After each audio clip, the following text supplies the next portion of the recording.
బళ్ళల్లో మధ్యాహ్న భోజనం ముఖ్యమైనది, చదువు మిధ్యాహ్నం అయిపోయింది. చదువు ఎవడికి అక్కల్లా. భోజనంలో గుడ్డెట్టారా, గడిది గుడ్డెట్టారా, అన్నం తినేవాడు కోడిగుడ్డు పెట్టడం ఏంటంటే బుద్ధి ఉందా లేదా? చదువుకోమని లేకపోతే వెళ్ళిపోమని చెప్పండి. కొడుకుడు కోసం వస్తావు నువ్వు. ఈ గుడ్లు లెక్క రాయాలి మాస్టర్లు, వాళ్ళ కర్మ కాలిపోయి. చదువు చెప్పక్కల్లా.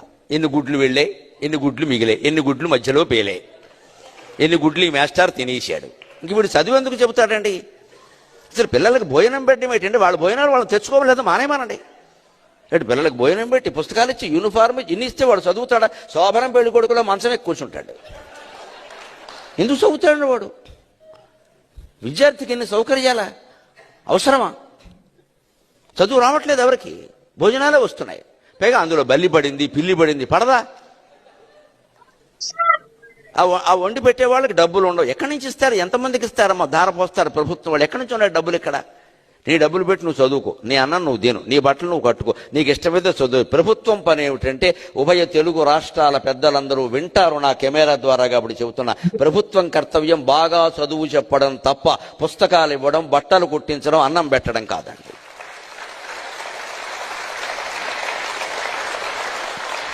మేము ఖచ్చితంగా చదువు చెప్పిస్తాం, నీ జీవితానికి బాధ్యత వహిస్తాం. నీకు నమ్మకం ఉంటే రా, లేకపోతే వెళ్ళిపో. ఈ మాట అనే దమ్ము లేదు ఎవరికి. ఎందుకంటే అందరికీ మళ్ళీ ఎన్నికలు రావాలి, మళ్ళీ మనవ రావాలి, మళ్ళీ మనవ రావాలనే దరిద్రం వదిలిపోతే ఇవన్నీ ఉంటాయి.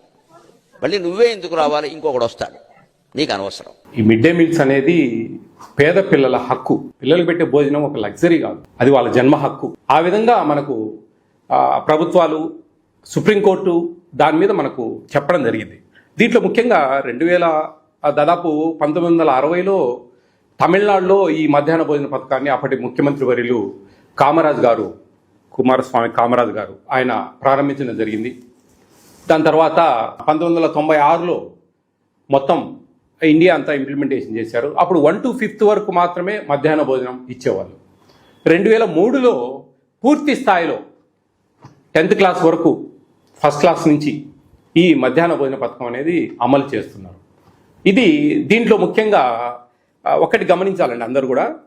దీంట్లో ఆర్టికల్ 21 రైట్ ఆఫ్ లైఫ్ అని మన రాజ్యాంగంలో ఒకటి ఉందండి. దీనికి సపోర్ట్ చేస్తూ సుప్రీంకోర్టు చెప్పిన మాటలు కూడా దీంట్లో మిళితమై ఉన్నాయి.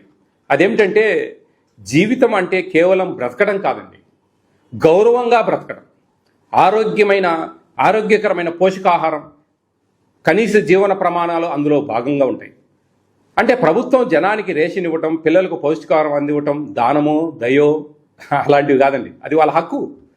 భారతదేశంలో పుట్టినందుకు మనకు అది ఒక హక్కుగా పరిగణించారు. ఆరోగ్యంగా జీవించే హక్కు, రైట్ ఆఫ్ ఎడ్యుకేషన్ యాక్ట్ అని ఇంకోటి ఉంది దీంట్లో. విద్య అంటే కేవలం పుస్తకాలు కాదండి, పుస్తకాలు మాత్రమే కాదు, దీంట్లో చాలా మిళితమై ఉన్నాయి. పిల్లాడు క్లాసులో కూర్చునే ప్రతి స్థితి కూడా, ఒక పక్క కడుపు కాల్చుంటే మధ్యాహ్న భోజనం లేకుండా విద్య హక్కు నెరవేరదండి. దాంట్లో చాలా ఇబ్బంది వస్తుంది. స్కూల్ పిల్లలకు మధ్యాహ్న భోజనం ఇవ్వడం ఒక చట్టబద్ధ హక్కు.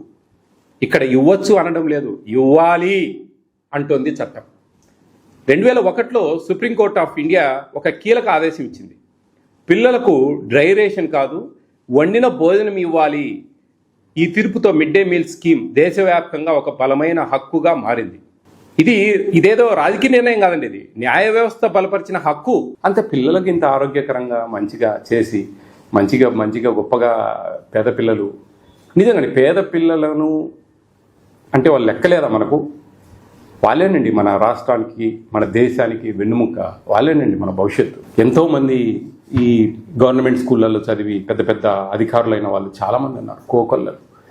ఎట్లా ఇచ్చిందంతా? ఇట్లా ఇంకా సపోర్ట్ చేస్తూ వాళ్ళకు బుక్స్, మీకు ఏం భయం లేదమ్మా, గవర్నమెంట్ స్కూళ్ళలో చదవండి, మంచి క్వాలిఫైడ్ టీచర్స్, కాంపిటేటివ్ ఎగ్జామ్స్ లో సక్సెస్ అయ్యి వచ్చిన వాళ్ళకు వాళ్ళు చెప్పేది చాలా బాగుంటుంది, బాగా పిల్లలకు అర్థమవుతుంది, మంచి మార్కులు వస్తాయి. ఈ మధ్య గమనించారు మీరు, ఎక్కడ కూడా ప్రైవేట్ స్కూల్స్ కు పోటీ పడతా ఉన్నాయి గవర్నమెంట్ స్కూల్స్ మార్క్స్ విషయంలో. ఇవన్నీ మనం మంచిగా అన్ని సక్రమంగా ఇవ్వబట్టే వాళ్ళు చదువుకుంటా ఉన్నారు బాగా. వాళ్ళకి చదువే ఇస్తాము, ఇవన్నీ ఇవ్వము అంటే అది వాళ్ళ ప్రాథమిక హక్కు అండి. న్యాయ వ్యవస్థలు చెప్పాయి, ఎవరో ఏ ప్రభుత్వమో వాళ్ళకే వాళ్ళు డిసైడ్ చేసుకునేది కాదు. 2003 సంవత్సరం నుంచి ప్రతి ఒక్క పిల్లవాడికి మధ్యాహ్న భోజనం ఇవ్వాలనేది. గత సంవత్సరం నుంచి ఇంటర్మీడియట్కి ఇస్తా ఉంది ఏపీ స్టేట్లో మిడ్ డే మీల్స్. ఇంకా ఆ విధంగా మనం సపోర్ట్ చేయాలి వాళ్ళకి. అప్పుడే మన స్కూల్ స్ట్రెంగ్త్ పెరగకపోతే ఎక్కడి నుంచి మీరు ఉద్యోగాలు క్రియేట్ చేస్తారు? ఉండే ఉద్యోగాలు పోతాయండి. గవర్నమెంట్ స్కూల్స్ కు పిల్లలు పెరుగుతూ ఉంటేనే మనకు టీచర్ పోస్ట్ ఇచ్చి ఇంకా వాళ్ళకు సపోర్ట్ చేసి వాళ్ళకు మంచి మంచి పిల్లలు తగ్గిపోతా ఉన్నారు, మాకు టీచర్ ఉద్యోగాలు కావాలంటే టీచర్ ఉద్యోగాలు ఎందుకండి? అవసరం లేని కాడ ఇప్పుడు డిమాండ్ అండ్ సప్లై. ఇప్పుడు మాకు అవసరం లేదు టీచర్లు, కానీ మాకు టీచర్ ఉద్యోగాలు కావాలని నిరుద్యోగులు బీడీ చేసిన వాళ్ళు, సెకండ్ గ్రేడ్ చేసిన వాళ్ళు అడుగుతా ఉన్నారు. అప్పుడు పిల్లలు పెరిగితే కదా మనకు రిక్వైర్మెంట్ టీచర్స్. ఊరికి టీచర్ పోస్టులు అన్ని నోటిఫికేషన్ ఇచ్చి ఫిల్అప్ చేస్తే పిల్లలు లేకుంటే ఎవరికి చెప్పాలి వాళ్ళ చదువు? ఏం పనింది వాళ్ళతో? ఆ విధంగా పెరగాలంటే ఇవి కొన్ని మనము ప్లస్ చూసుకోవాలి. బట్టలు ఇవ్వడము, షూస్ ఇవ్వడము, మంచి మంచిగా వాళ్ళకి మంచి భోజనాలు ఇవ్వడము, బుక్స్ ఇవ్వడము, ఇలాంటివన్నీ కూడా కొన్ని చేయగలిగితే వాళ్ళు మనం రాబట్టుకుంటాం పిల్లల్ని. అరే మాకు వాళ్ళకు ధైర్యం ఉంటుంది, ఒక భరోసా ఉంటుంది, మంచి చదువులు వస్తే మంచి భోజనాలు పెడుతున్నారు, అన్నీ మాకు ఉచితంగా ఇస్తా ఉన్నారు కదా అనే ఉద్దేశం. అట్లా ప్రభుత్వం దగ్గర డబ్బులు లేవని ప్రభుత్వాన్ని అవమానకరంగా, పేద పిల్లలకు పెట్టే భోజనాల మీద మనం కొన్ని అవమానకరంగా మాట్లాడడం అనేది మీ విజ్ఞత అండి. నేనైతే నచ్చుకున్న విషయాలు ఎంతోమంది అడుగుతా ఉన్నాను. నా మనస్సులోని మాటలు నేను చెప్పగలిగాను. ఏంటి what is mid day meals అనేది తెలుసుకుంటారని.